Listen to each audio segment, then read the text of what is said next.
Gas এই যে মশলার গুঁড়ি, মরিচের গুঁড়ি, ভিতরে আছে হালকা হলুদের গুঁড়ি, লবণ, পেঁয়াজ, রসুন, কাঁচামরিচ, 2টা ডিম ভাঙি দিছি, 2 পিস পাউরুটির একটু হালকা মায় দিই, পানি দিয়ে কষালি দিছি, অল্প বেসন দিছি, সব কিছুতে দিয়ে ভালো করে কষালি রাখবো বড়া বানালে।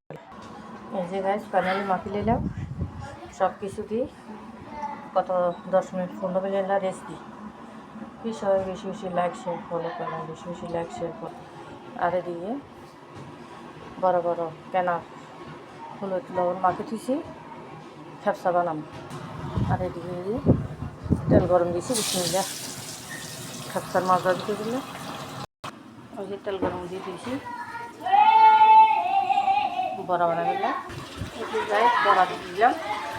তো অনেক খাওয়ার কারণে দিকে দেখাই গাছ। এই যে 6টা শিক্কা বাজি করলাম,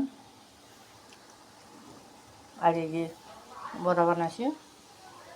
এদিকে আনলাই পাতলা ডাল, 1 পিস বাজি মাছ, সাদা ভাত।